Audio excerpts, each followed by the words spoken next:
There's no wall there. And reload, and with that, yeah, we're good.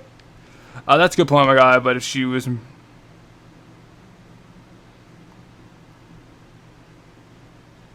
we'll explain it later. But, unfortunately, I'm trying to, like, keep this as relatively spoiler-free as possible. I will explain it later. We'll explain that part later, but I will save that. That still wouldn't be enough leg for James. He literally just needs nothing but this, like, mass of giant legs stitched together. But, that is our first legitimate Otherworld transition. Yeah, there it is. There's the Jacob's Ladder reference. I clapped! How do you pick up on all these subtle meanings? Holy hell. I have obsessively played this game for probably close to, like, 12 years. Damn, hey, no worries, man. Like, you probably weren't here for part 1, and even if you were, it's, like, 5 hours long of me screaming into a mic. Like, that's a little much to ask people to sit through in one go. It's a little much, but... Yeah, Mary spent a lot of time in the hospital, so... She presumably, before dying 3 years ago, maybe story's kind of falling apart here, but she would have spent a lot of time in the hospital. What is 100% confirmed is she was sick. With illness, quote-unquote. But that is our first legitimate Otherworld transition. And if I recall correctly, I think that's the only one in the entire game. There's one you can argue, but I would actually debate whether or not that's the Otherworld at all. Or, we'll get to it, but, once again, we have Rotational Fans. This is a bit of imagery that was extremely common in Silent Hill 1, and will return again in Silent Hill 3. The idea of a constant rotating fan, this cyclic imagery, paired with the repeating moth, rebirth, and death imagery, something to keep in mind.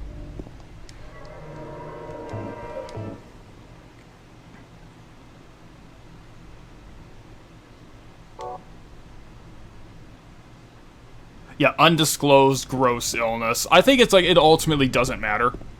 Whatever it is, ultimately does not matter. But it's our first transition to the Otherworld.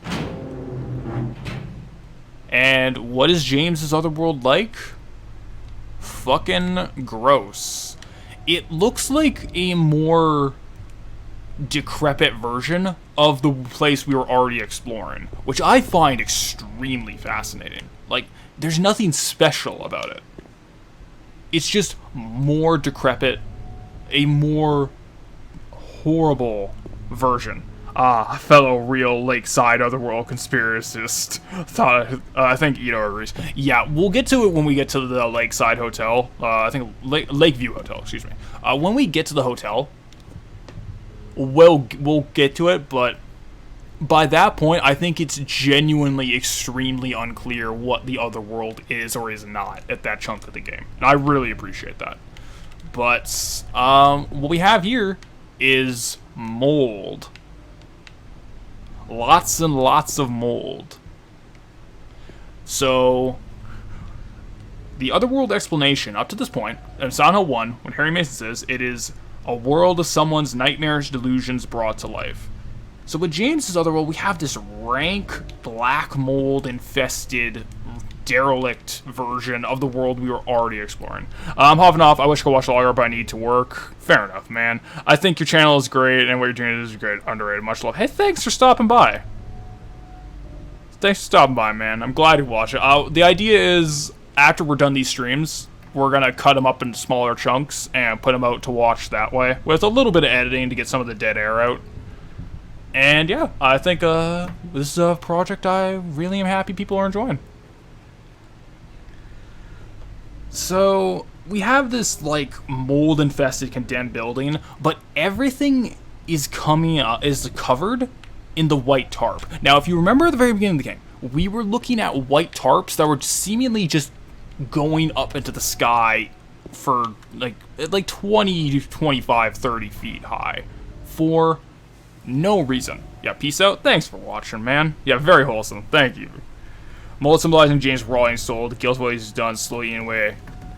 That's part of it. I think a lot of it is, it's this mold, this thing underneath, eating away at you, this issue that you are trying to poorly cover up. Because what we have is, we have the black mold fumigation tarps everywhere. All the doors are coated in them. But at this point, nothing's getting covered. The mold's everywhere. It's starting to look a little bit like blood, too. That's interesting. And as we go into some of the rooms, let's see. There we go. Even the tarps themselves are becoming coated. Like, they are no longer the pristine fumigation tarps as they were. Now they themselves seem to be falling into disrepair. Interesting. Almost as if James's Otherworld is this poor covering of an issue that doesn't solve it, and if anything, only makes the issue more obvious. Something about a hole being here, and it being gone now. Maybe. Who knows, right? Well, let's continue. Tango bullets? Yeah, there we go. Yeah, we should be good for ammo for the rest of the game. As long as I don't, like, senselessly waste it, we're gonna be stacked. Just like James's life, all his opportunities are locked to him. Oh, James. How unfortunate. Alright, so I think we can take the elevator. Yes, we can. I'm falling there, just remind me, I gotta actually shave my legs again. Thanks, Silent 2. I honestly, for the heat, I should probably, like, shave my body just for the fucking heat today. I should have done it yesterday. Like, eh. I don't know. I'm a lazy boy. I'll leave it. Whatever.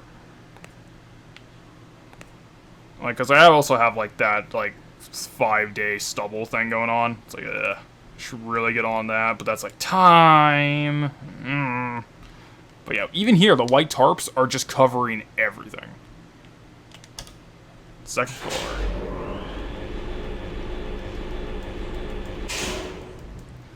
It's also worth noting is that, keep in mind, mold infestations usually can be caused by stagnant water.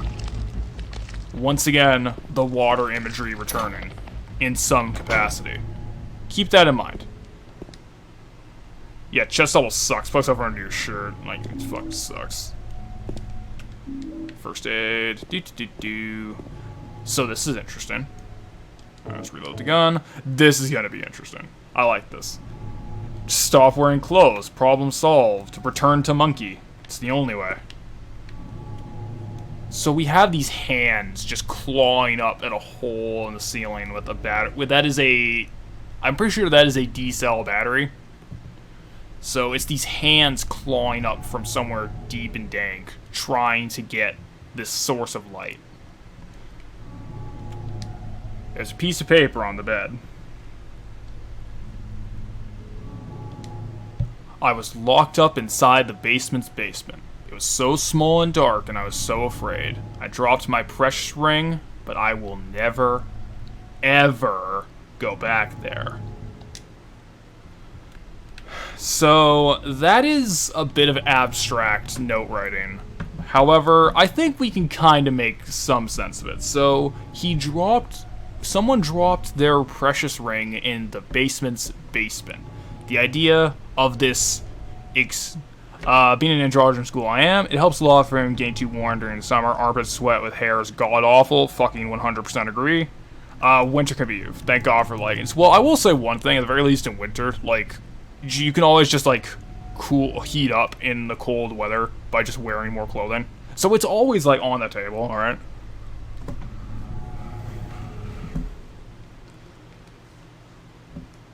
Let's see here. Where? Oh, now I gotta go through my notebook. Oh no, I lost my place. Oh no!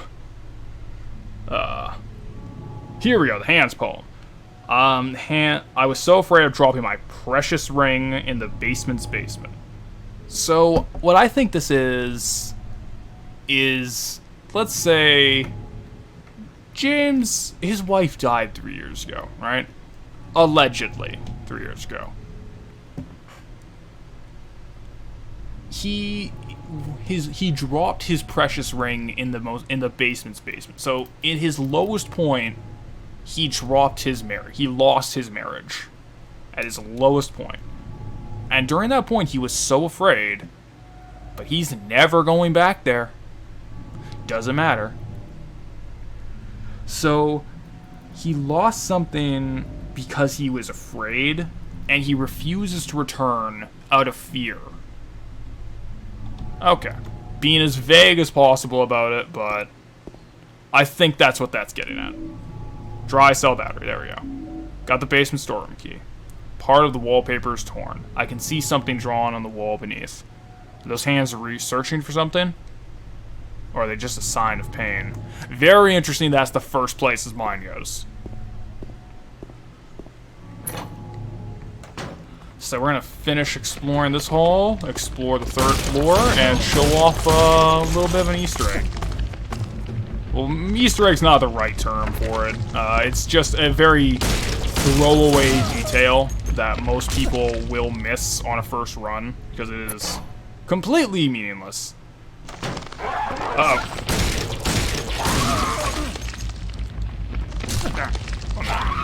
Ow.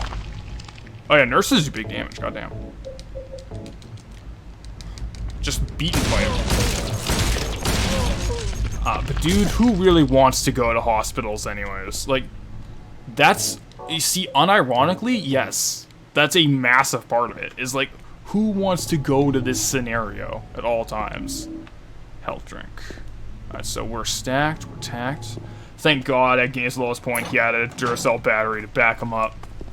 I don't know, I think James is more of an energizer, man. Keeps him going. There we go. Alright.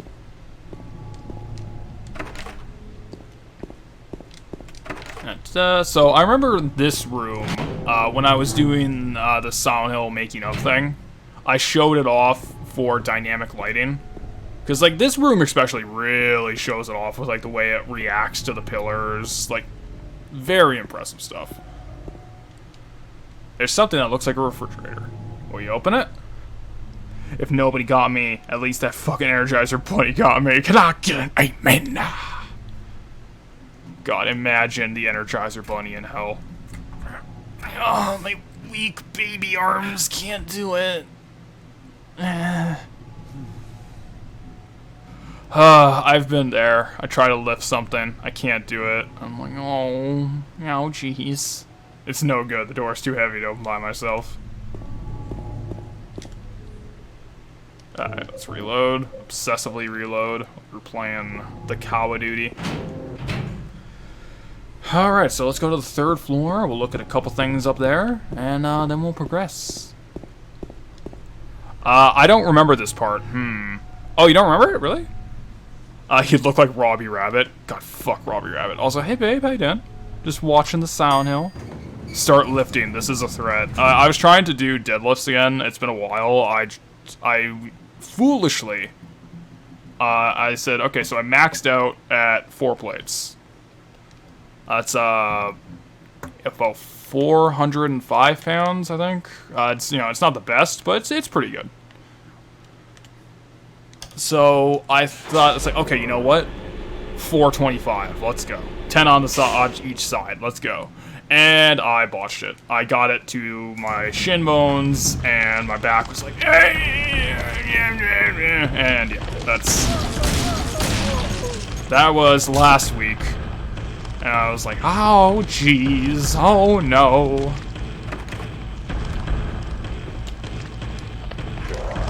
Fine Golf Fans. Yeah, I don't remember this part.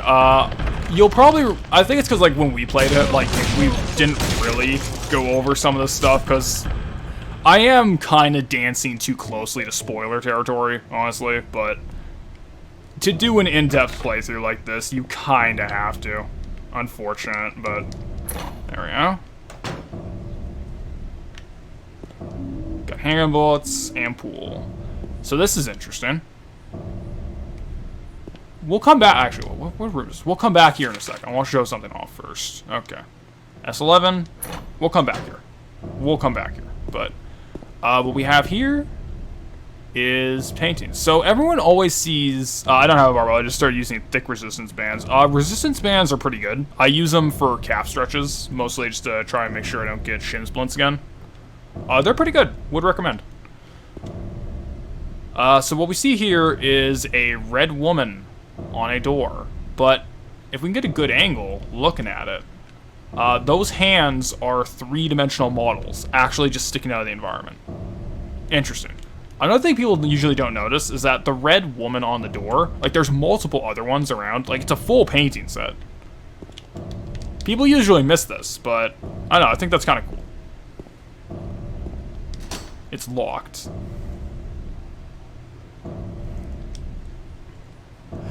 The Chinese woman in the red dress. Why can't we escape her? Fucking Ada! Just cue me. Just Chris Royd Fielding. Just the bitch in the red dress! There's a painting of a woman on the door. Oddly enough, the hand part of the painting is actually 3D. It sticks out. Interesting. Alright, so let's go back and read that note. Now that we understand that there is a lady on the door.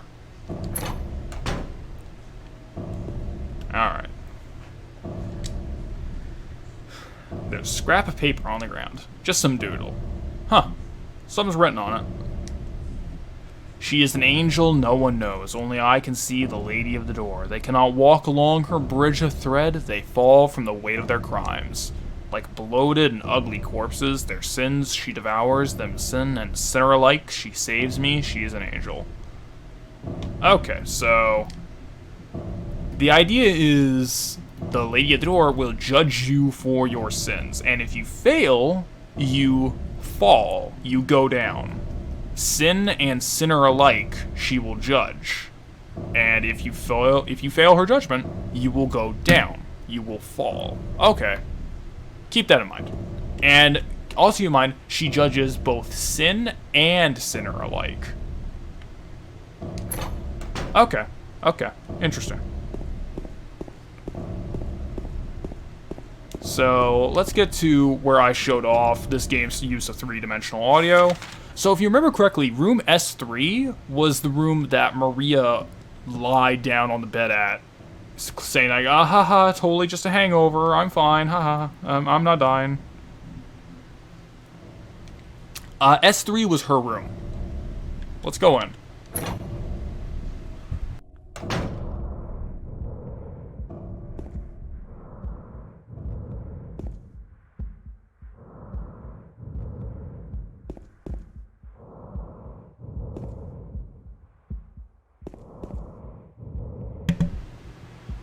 This persistent heartbeat and breathing.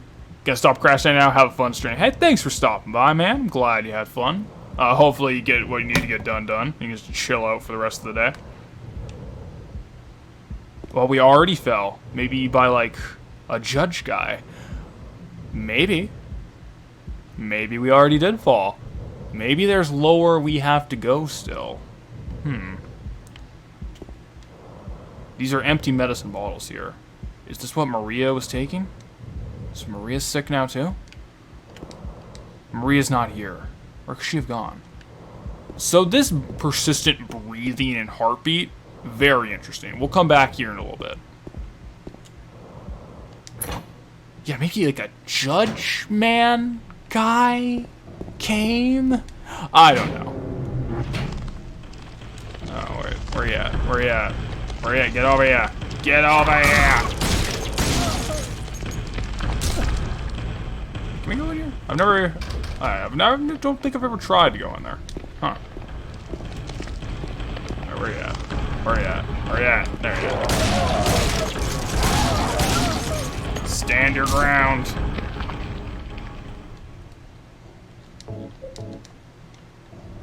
Alright, let's see. There should be, like... should be an item around here somewhere. There's not. I am a fool. I am a foolish fool. Alright, well, we can save the game at least. Hell yeah. And we're gonna do ourselves a little bit of a quick save, because another of the pre-rendered cutscenes is coming up, and I don't want the emulator to shit the bed again.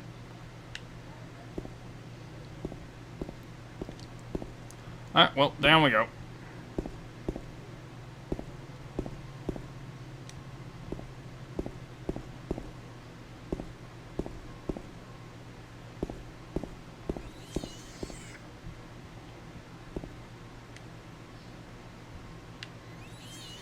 They never explain what that sound is, and I appreciate that. Hopefully the audio picked up, but it's this horrible, like, pig screech, and they never explain it. I like that a lot. Use the basement storeroom key. Alright, so here's what we're going to do. We're going to do ourselves a sneaky little quick save in a second here. Alright, the shotgun shells. Alright, gonna pull ourselves a sneaky little quick save. So what we're going to do is we're going to save state. Hell yeah, there we go. Alright, so hopefully it doesn't shit the bed. What's this though? It's a bookshelf. But keep in mind, where we are right now, we are in the basement. Yeah, funny screech in the basement. It's so funny. It's hilarious. So we are in the basement. There is nowhere lower to go, at least on the map. There's a shelf here.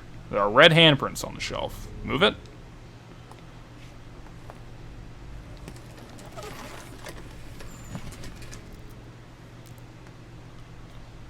Apparently there is, because there is a ladder right there. The basement's basement. James. Mary? Oh, Maria. It's you. I thought you were... Sorry. Anyway, I'm glad you're alive. Anyway? What do you mean, anyway? You don't sound very happy to see me. I was almost killed back there. Why didn't you try to save me? All you care about is that dead wife of yours. I've never been so scared in my whole life. You couldn't care less about me, could you? No, I just... Then stay with me. Don't ever leave me alone. You're supposed to take care of me. So, what about Laura? Did you find her? Yeah, but she ran away. We've got to find her. You really seem to care about her. Do you know her? I've never met her before. I just feel sorry for her. She's all alone. And for some reason, I feel like it's up to me to protect her. So Maria's back, and she's fine, I guess. She just kind of left. To be fair, I've only known you for a day, Karen. But hey, dude, what do you mean? You're supposed to take care of her, James. It's your responsibility as a husband. Oh.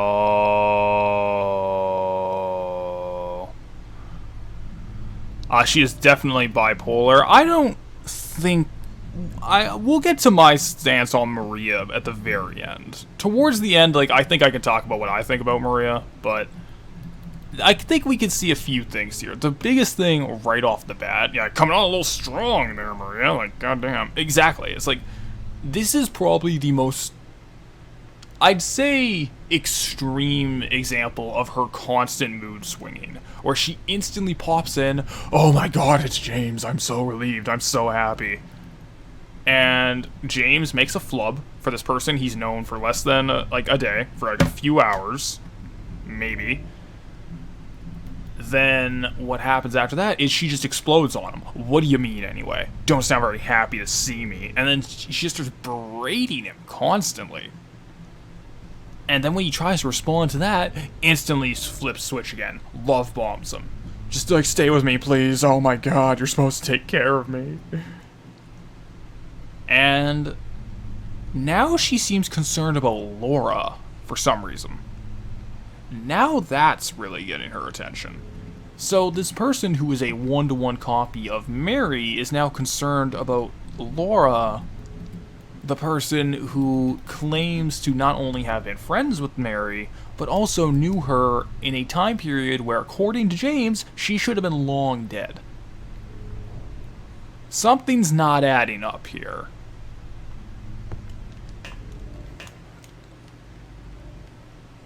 Maria's a bitch just like my wife. Just do that, like, Simpsons neck pull, like... Got the copper ring. So, I have a little bit to say on the rings here. We're gonna get a second ring. We're gonna go get that now. We'll talk about the copper ring alongside it. So yeah, in the basement's basement, we got the precious ring. Got one more, though. Okay, bye, basement Screech.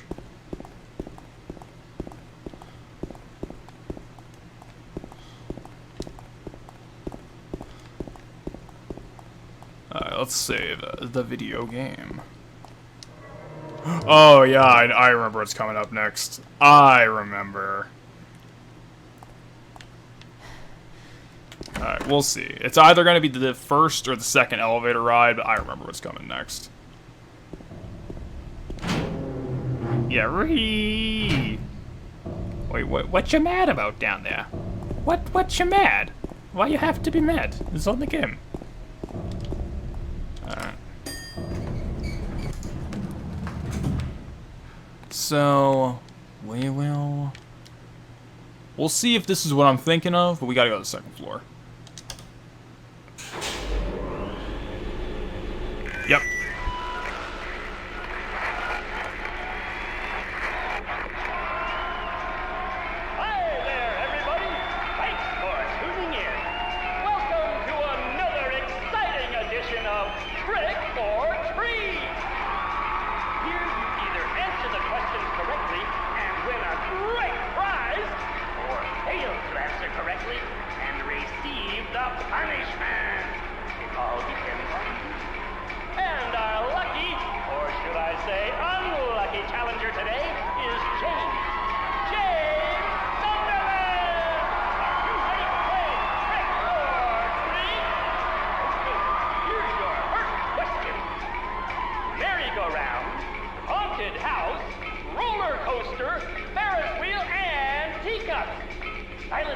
Is home to a thrilling amusement park that both children and adults love.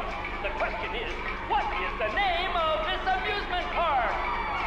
1. Fantasyland. 2. Silent Hill Amusement Park. 3. Lakeside Amusement Park.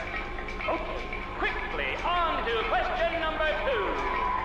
Silent Hill witnessed a gruesome murder a few years back. A brother and sister were playing in the road when they were attacked and chopped into pieces with an axe. Torn flesh, smashed bones, splattered blood, and finally... What a terrible tragedy. What a gruesome end to such innocent lives. What was the name of the murderer who committed this vile act? 1. Walter Sullivan. 2. Scott Fairbanks. 3. Eric Gaines. Now for our third and final question. South of the lake is a deserted old neighborhood called South Vale. From there to Pale Vale, the central resort area northwest of the lake, there's only one road you can take. Just one road, no more. The third and final question is, what is the name of that road? 1. Bachman Road. 2. Rindell Street. 3. Nathan Avenue. Well, that's the last of our questions. Have you got it all figured out? When you know the answers, head to the storeroom on the 3rd floor to collect your prizes. But be careful if you're wrong. Well then, everybody, thanks for tuning in. See you again sometime. Bye-bye.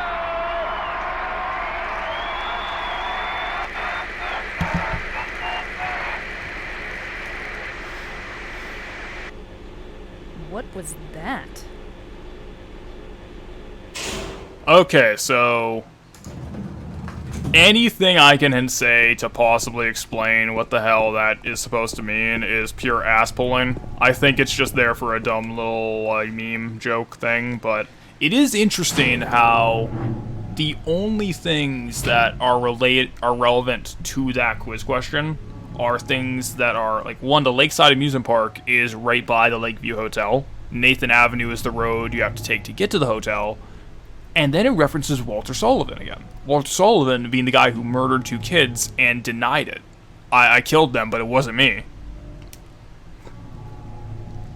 So it's very interesting. It's like, it's directional, as well as trying to remind you of a figure in denial of something. Did they actually set up Walter Sullivan in this before? People have argued about that. Personally, I say no, because I think Walter Sullivan here, because, well, one, they don't mention he's a serial killer. They just say he killed 2 people. And he did it with an axe. So, if I had to make an assumption, I think it's a reference to a book called Crime and Punishment, which is one of the influences to Silent Hill 2. Yeah, I killed those kids, but I am not their murderer. But one of the books that influenced Silent Hill 2 was a book called Crime and Punishment, and the main character of that, Raskolnikov, kills 2 people with an axe and spends most of the rest of the novel in deep denial over whether he did it. I did it, but, it was super justified. I was super right for doing it. I think, Walter is just a reference to the plot of that book. And also just the thematic idea of running from your past, which is a very, very common occurrence in Silent Hill 2. But, Walter comes up a fair bit, so some people do speculate, yeah, they were working on Silent Hill 4, what would be coming around this period. However, I don't think Silent Hill 4 was originally intended to be a Silent Hill game. Ergo, setting up Walter Sullivan for a game that would not be part of the franchise at all, in my opinion. I don't know. It could go either way, honestly. Alright, so what we have here is the fridge. Let's try and open it again, because it's heavy for James, but maybe our friend Maria can help us. I'm sure just by crimes by saying how great he was like Napoleon. I think it's a mockery of Hegel. Okay, that's kind of interesting. I never thought about it that way. It's sort of like a commentary of philosophers of the time. Okay, that's kind of interesting, because Raskolnikov was a man of education, so that's fair, that's true. There's something that looks like a refrigerator. Will you open it?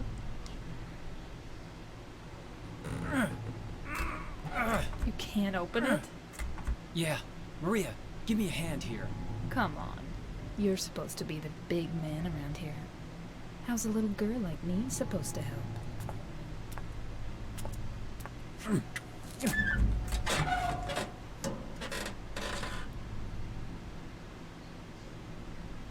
What's this?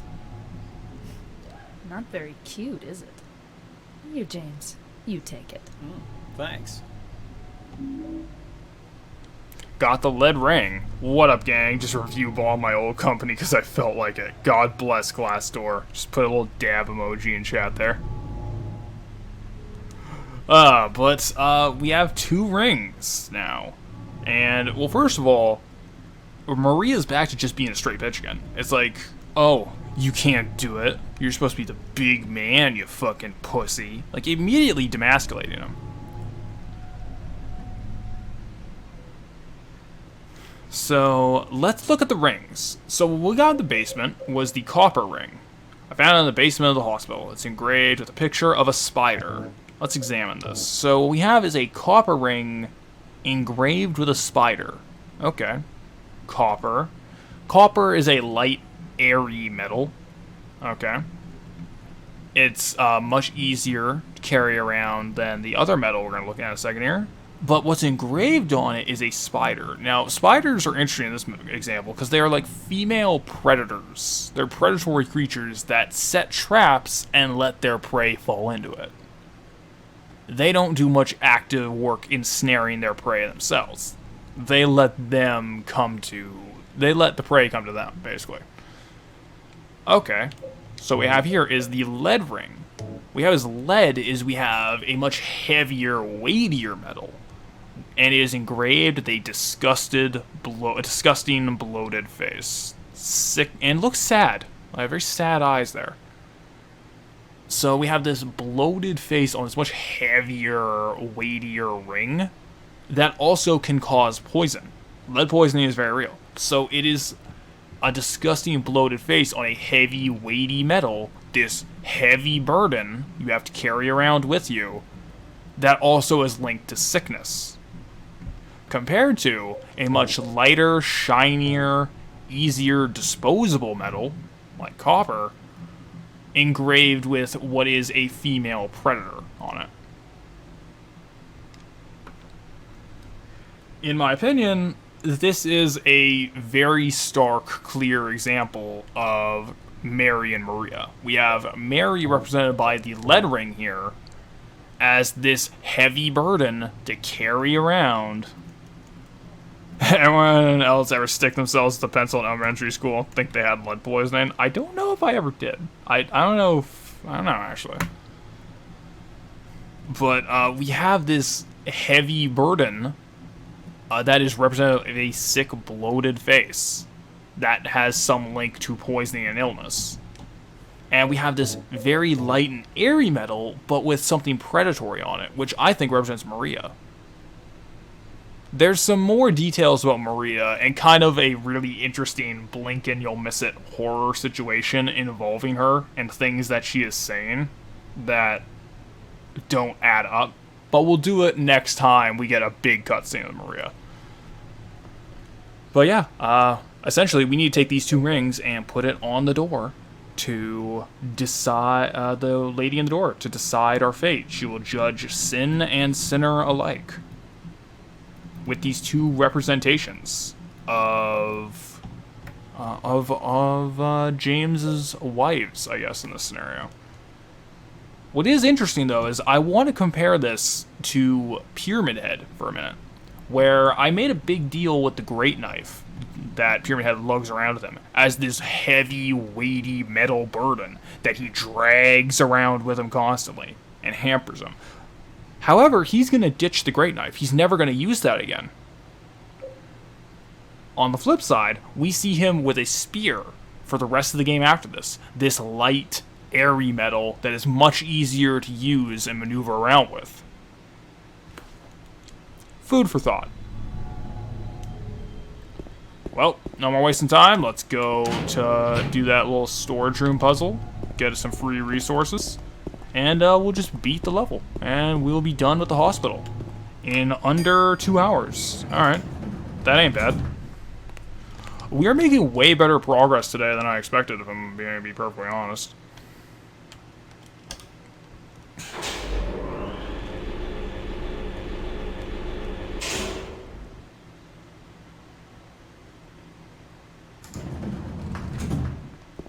So, let us go.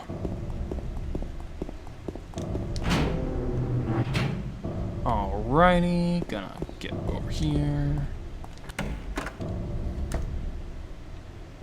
And we will get... Okay, first of all, we can just pick this up for free. But really what we want to do is look at the box here. I believe it is 3, 1, 3. I got stabbed with a pencil twice in my public school career. Now we have a shitload of resources. Basically, what we can do now is just pick up the shotgun and just use that forever. Alright, let's go. Getting stabbed with a pencil, never fun. 0 out of 10, would not.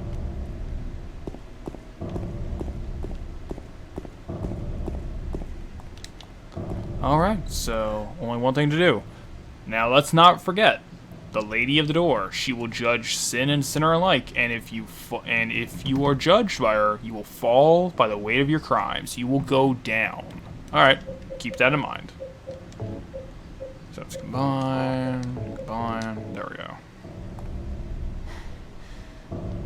Copper ring and the lead ring.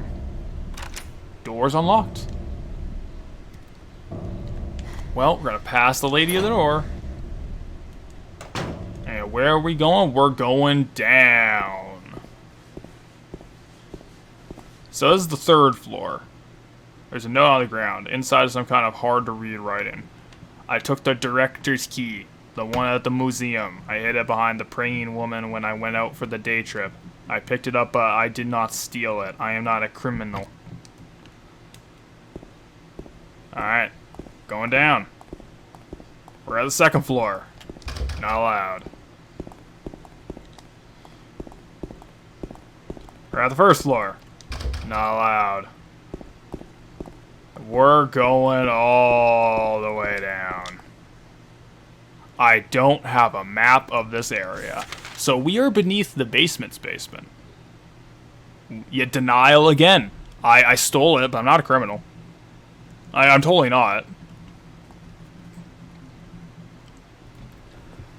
So we're beneath even the basement's basement. We're at the lowest point so far. Guilty as fuck. So what's really interesting is she judges sin and sinner alike. We have 2 people here. Maria is right here. Interesting.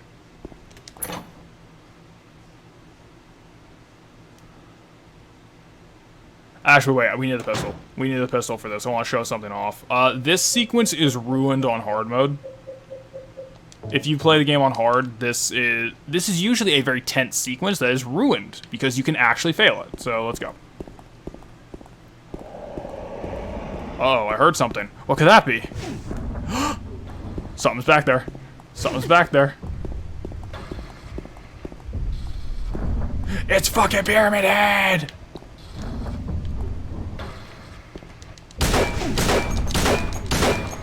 And he has a spear.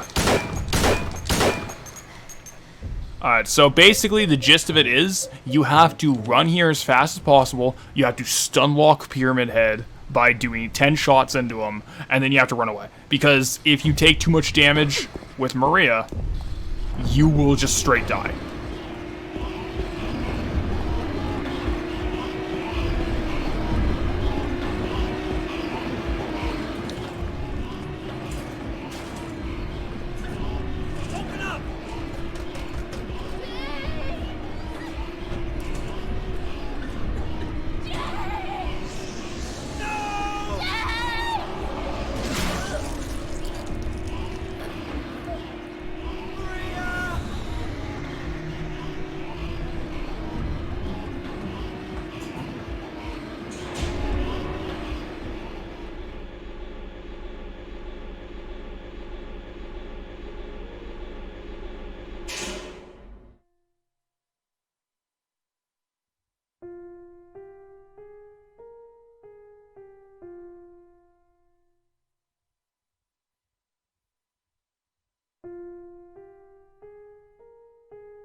And Maria is dead. Sin and sinner alike were judged. We went down. We fell by the weight of our crimes. And we paid the price. The executioner passed the judgment. This track makes me feel hollow. It hits incredibly hard even after all the years since first playing. It's beautiful. Mandolin, I believe is the name of the track. It is beautiful, unironically. I know it sounds like an exaggeration because it's a fucking video game and video game music, so who cares, but this is, again, like, there are some tracks in this game that I think are genuinely beautiful, and this is one of them. I don't know, like, it perfectly captures just the complete emptiness that James is feeling right now. It happened again. He was forced to watch essentially his wife die again. Whether or not we can trust him for his recollection of events, it's very clear This shit's hitting him bad. But Pyramid Head now has a spear. He has ditched the Great Knife. His heavy burden is gone. And for the rest of the game, that's all he's going to use. Notice how he only gets the spear after we spend a significant amount of time with Maria, and also the, what is it? Also the ring puzzle with the copper ring. Interesting. Black Fairy is a wild track. I'd have to really sit down and think, like, what are the ones that really do it for me? I'd have to sit and think. Like, that might be something to do tonight before we finish up tomorrow. Oh boy, so this is the next two notes we're gonna get are another set of extremely interestingly written ones. So I like this a lot. He who is not bold enough to be stared at from across the abyss is not bold enough to stare into it himself. Long shot, but do you think the spear is a male sex symbol? What? That's crazy, dog. That's so out there. It's not like the sexed up version of James's dead wife, constantly flirting, getting killed by this uber masculine sexual monster with a long phallic weapon could be a sex symbol. No, that's crazy. You're so silly guy. But he who is not bold enough to be stared at from across the abyss is not bold enough to stare into it himself. I fucking love this line. So, obviously, like, this is a paraphrasing of that famous quote by Nietzsche, or Nietzsche, however you want to pronounce it, of, beware of staring into the abyss stares back at you, what have you, right? Like, it's a very famous quote. It's one of the most overused philosophical quotes ever written, but this is a really interesting phrasing of it. The idea is, alright, so he who is not bold enough to be stared at from across the abyss. This is interesting.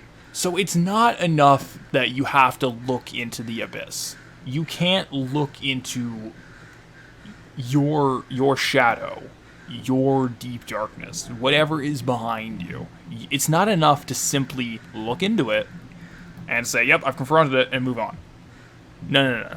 If you are not bold enough to be open about looking into your abyss, that deep darkness, if you are not willing to be looked at from across it, to be open and honest about it, you are not truly looking into it. You are not truly facing that abyss if you are not willing to be viewing it.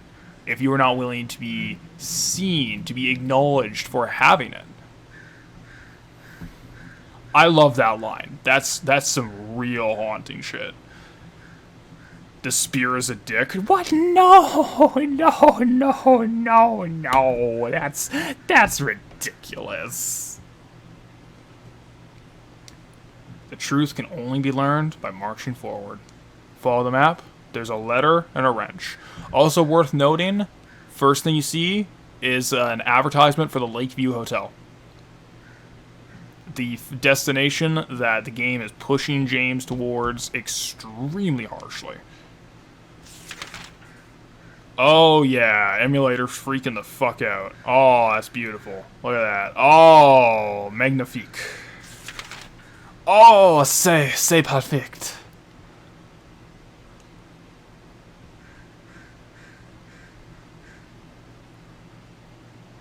I copied them onto my map. Got the hospital lobby key.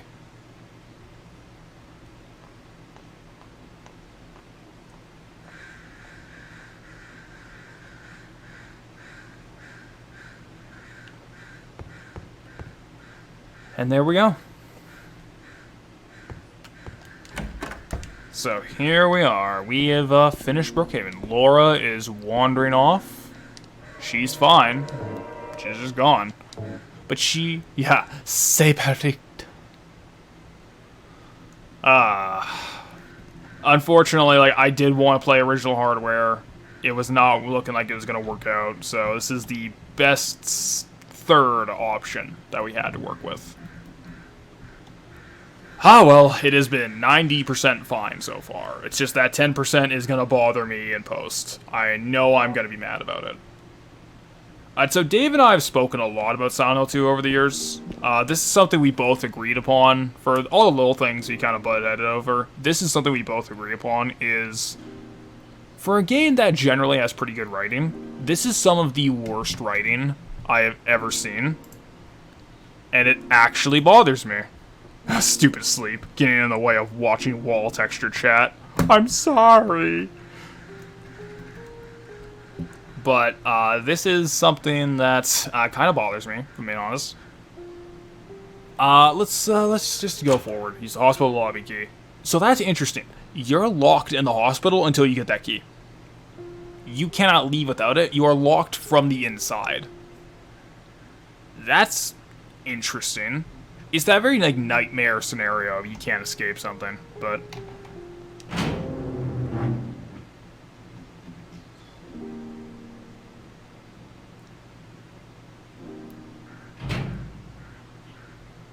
Maria's dead. I couldn't protect her. Once again, I couldn't do anything to help. Laura has run off somewhere. Mary, what should I do? Are you really waiting somewhere for me? Or is this your way of taking... I'm going to find Mary. It's the only thing I have left to hope for. Okay, so I hate that line. I hate that entire sequence. If at this point, you can't put 2 and 2 together that maybe there's something fucky going on with James's story, that just may as well bash you over the head with what it's about there. Like, it's so on the nose and unsubtle. I don't know, like, I feel like if you remove that entire dialogue sequence, the entire game is stronger as a result. Maybe I'm just, like, overreacting, maybe I'm just talking shit, but in general, I think that adds nothing, and if anything, actively removes from the game. Because it makes, yeah, taking what, revenge? Yeah, it's like, exactly. That's where everyone's mind is gonna go. And it's like, well, you're not gonna put 2 and 2 together. You're gonna wonder, like, maybe James wasn't quite the loving, doting husband that he's trying to portray himself as. Yeah, so now it is dark. This is one of the unfortunate things about playing on an emulator, is that if this was on original hardware, it would be near pitch black, and you would not be able to see anything. Like, it is insane how dark this section is on original hardware. I love it. It is horrifying. So yeah, it's like, I think if you took that entire line out, that entire little dialogue sequence, it would improve the game. Straight up. Because it makes it so obvious about what the big reveal is gonna be, to some degree. Like, even if you don't get the specifics, you're gonna know maybe James isn't quite the big softy he's portraying himself as. Maybe he's a bit more of a cunt than we think. So, let's go over here. And look at something that I think is pretty interesting.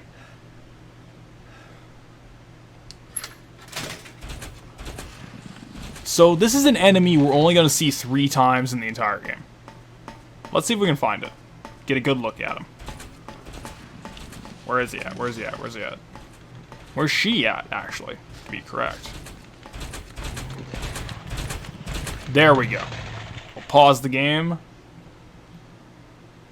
Do you support Doom 3's gun or flashlight choice in dark areas?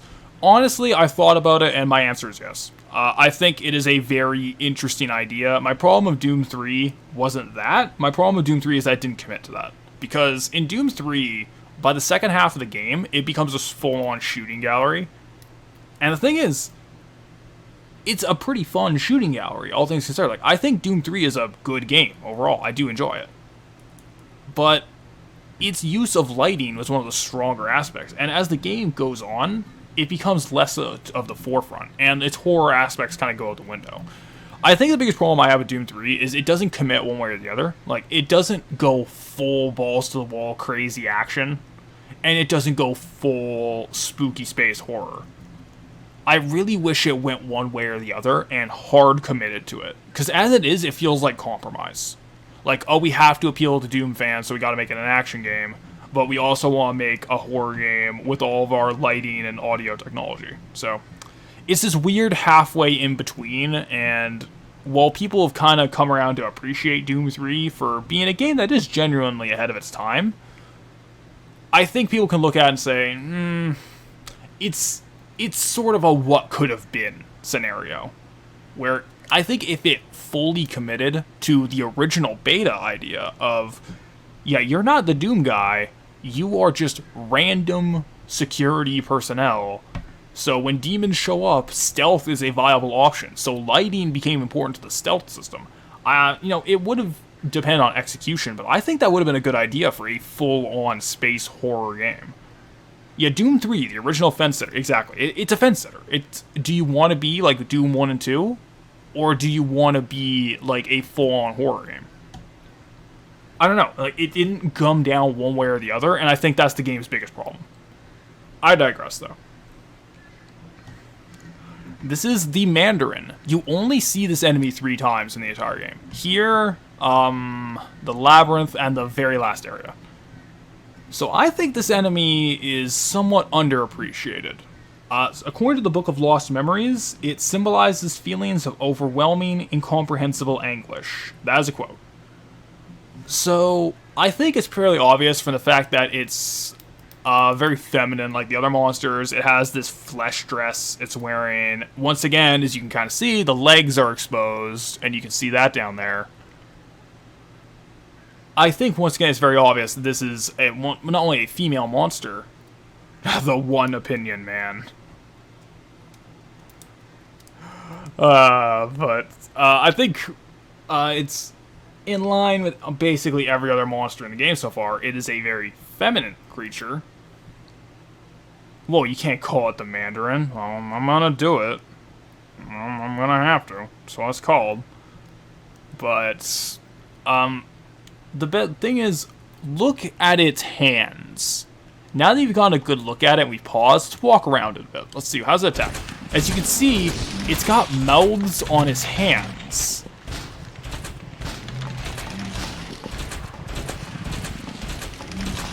So what we have here is this thing with mouths on its hands, and it is clinging on and hanging for dear life. Where have we seen this before? Well, what we saw it with was the Flesh Lips. In my opinion, this is actually a continuation of the Flesh Lips, which the Flesh Lips was a direct symbolic representation of how James viewed Mary. I think the Mandarin here is as well, but the Mandarin is more humanoid than the Flesh Lips. So it's almost as if James's perception of his wife during her illness is becoming... Damn it. Is becoming like less and less monstrous over time. Yeah. Oh, hell no. The closer's doing acrobatics now? Yeah, this motherfucker, he coming. Yes, they do reuse this design, though. They do slightly change it. Oh, shit. They do slightly change it for Silent Hill 3, but for the most part, it's the same design for the closer. We'll talk about the closer if and when we ever do Silent Hill 3. Can't get us over here. But what we have is, like, this enemy that, for the most part, is completely impotent. Feminine creature, man hands. I don't think those are man hands. I think those are well, one, they're like swollen, bloated limbs. But what makes it is the mouths, which are the same mouths, these giant, like, vaginal maws that appeared on the Flesh Lips. But like the Flesh Lips, they are hanging on for dear life. But it's, as a comparison, where if the Flesh Lips was James seeing Mary at her most disgusting, in his view, of being this sickly, bloated mass hanging on for dear life, we have the Mandarin, after his experience in the hospital, becoming more humanoid. Like, you can see more of the human in there. Just food for thought. And I think there's one more monster in the game that is part of this succession of Flesh Lips, Mandarin, one more, and to Mary herself. But we'll get to it when we get to it. I just think a lot of people kind of tend to overlook this enemy as, they designed it, they just put it there, and they reused it. It's also funny how I can't do shit. No, I'm not on the grade.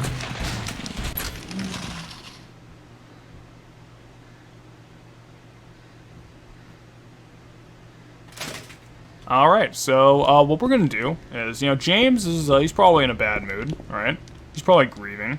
Maria died. Still getting hunted by Pyramid Head. Things are going bad for him. His life's kind of in shambles again. Let's go get fucking crunked. Let's go to the bar. Let's just go get blasted. Because that's what James would do, right? Oh, something bad happens. Better go.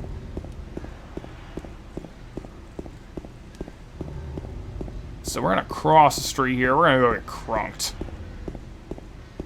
Let's see. Aha, there we go. Up this way, and we will go let James go have a good time. Take his mind off things, escape the pain, the loneliness of it all. Let's just go in. Of course, we still have... There's a hole here. It's gone now. But now we have this. If you really want to see Mary, you should just die. But you might be heading to a different place than Mary, James. I love this. I absolutely adore this. There is zero reason for you to return here. None at all. No valid excuse. There's nothing here. The circle's only there because it was there from the very beginning. If I never got the note that said go to Neely's bar, and I just got the key, went to the apartment, went on, this wouldn't be here. There'd be no reason to go to Neely's bar. And the actual note we have is telling us to go over here. There's no reason to return. Only for thematic appropriateness. James has a grieving moment, goes to the bar to drink, and he gets yet another mocking message. You should just die if you want to see your wife again. Might be going somewhere different. I love that. That is excellent attention to detail. Love that shit.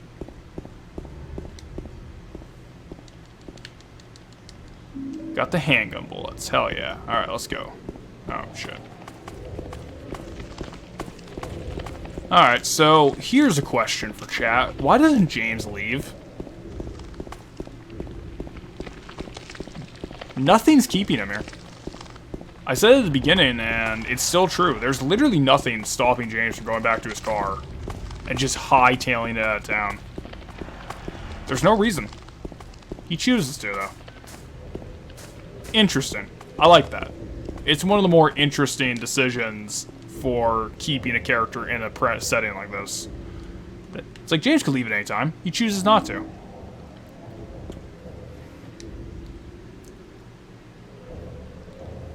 Alright, here we have part 2 of the letter from the hospital. Or perhaps you are a fool. The truth usually betrays people. A part of that abyss is in the old society. The key to the society is in the park, at the foot of the praying woman, inside the ground, inside of a box. To open it, I need a wrench. My patient buried it there. I knew, but did nothing. It made me uneasy to have such a thing near.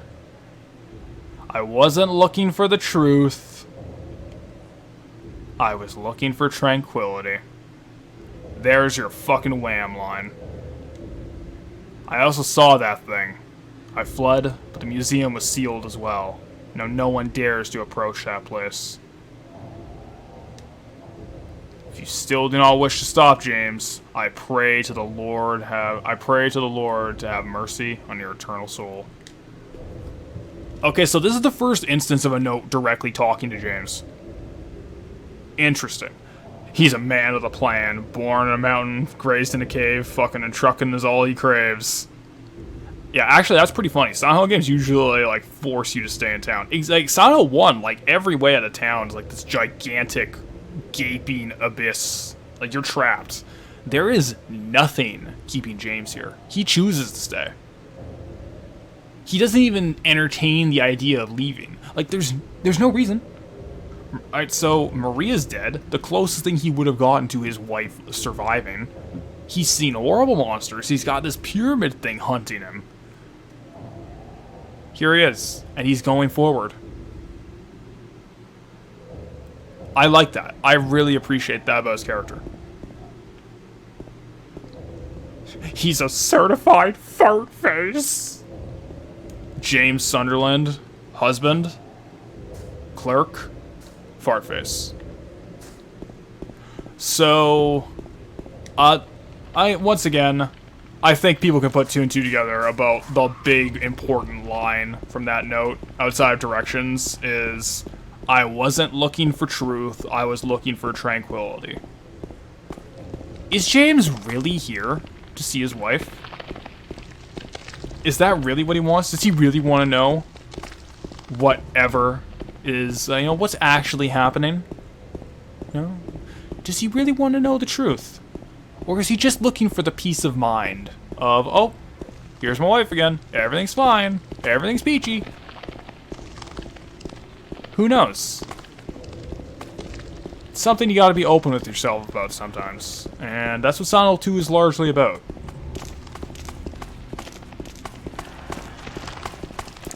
He'll ever be smacked upside the head from me.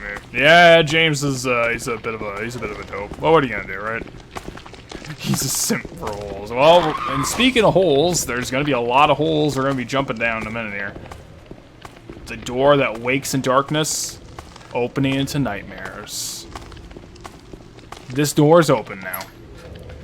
Welcome back, Wolf and Trek. We are continuing our Silent Hill 2 journey.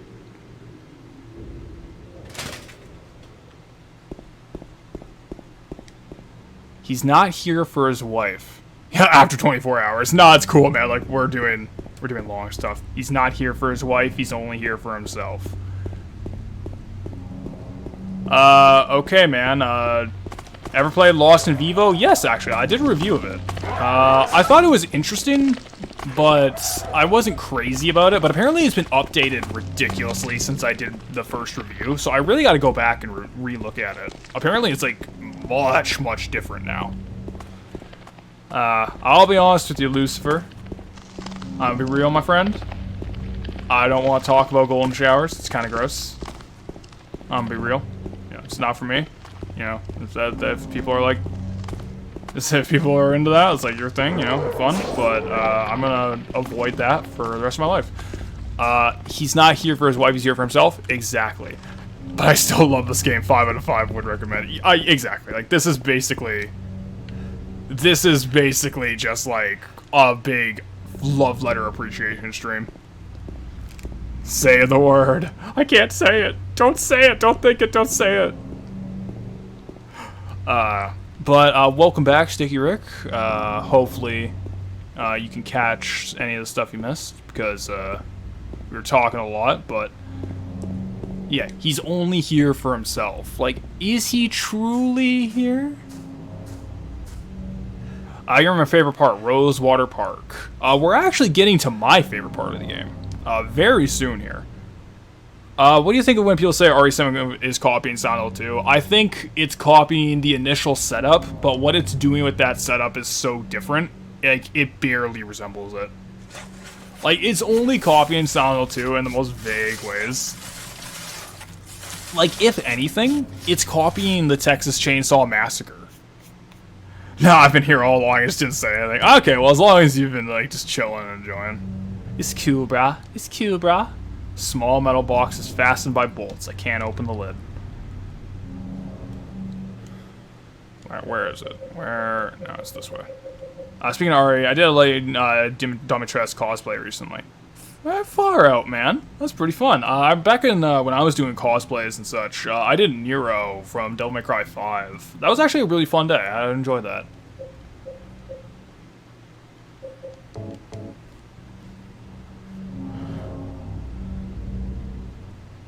Yeah, if you want to post a link cosplay, sure, why not, man? It's fine. It's all fun. I'd post a link, but I only have images, so I'd have to upload it to Imgur, and that would require me stopping to play the game, so fuck that, right? I am here for the Silent Hills. praying woman. We can read this. Victim of persecution by the Christians, Jennifer Carroll lived with pride and honor. What happened here shall never be forgotten. So, for the record, Jennifer Carroll is actually a member of the Silent Hill cult. She is one of the founding members of it, as we'll learn in Silent Hill 3. It's all on my Insta. I'll take a look at it.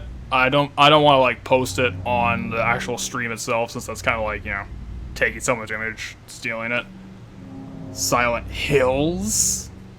Silent Hills.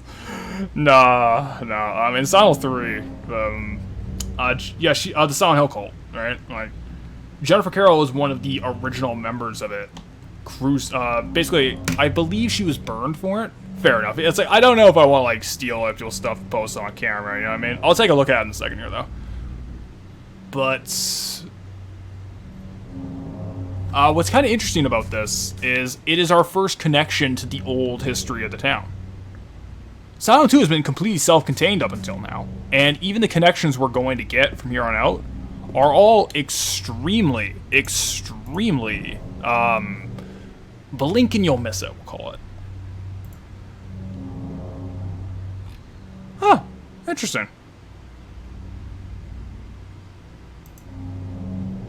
It's not a private account.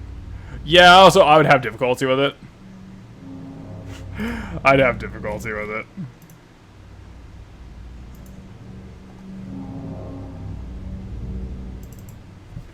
One second here. Yeah, it might be challenging.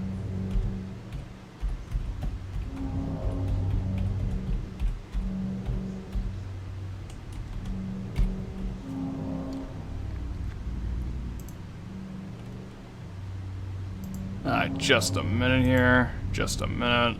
Just gotta reset up.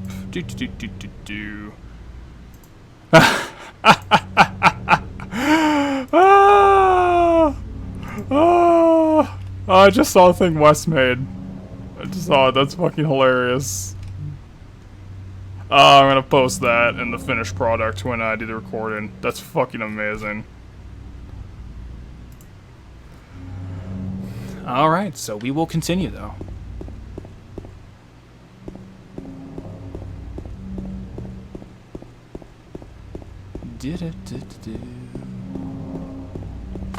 Oh, yeah, there's items over here. Let's pick those up. Hell yeah. Yeah, they're your typical non-judgmental Christians, I see. Well, I think it's kind of like a tit for tat, where it's like, yeah, that sucks that she died, but also the Silent Hill cult sucks too. So, it's like, who's the real asshole here? The passion. Passion's a double-edged sword, man. I'm gonna put that in the finished video. It's too good. It's too good. The Church of Scientology. I mean, basically.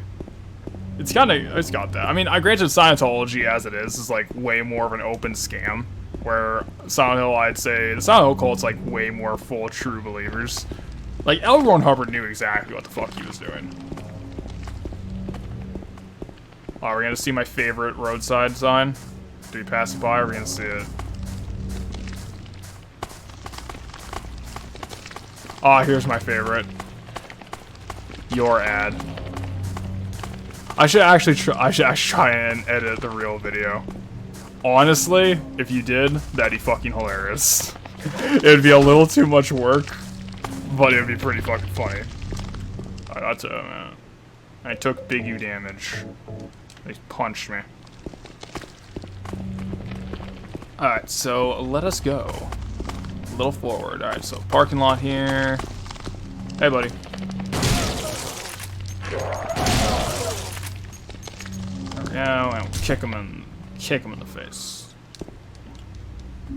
First aid kit. Alright, so where are we? We are at a boat launch. Just down here would be a boat launch. So the boat launch is like maybe 50 feet max from where we're at right now. Keep that in mind. Put a pin in that idea. We are like 50 feet max for the boat launch. But where are we? we are, well, one, we're at reloading time, but we are at the Silent Hill Historical Society. This is my favorite part of the game. This is some good shit. I love this. Honestly, we might just do the Historical Society and call it, because we're actually pretty close to the end, all things considered. Like, we're well over the halfway point.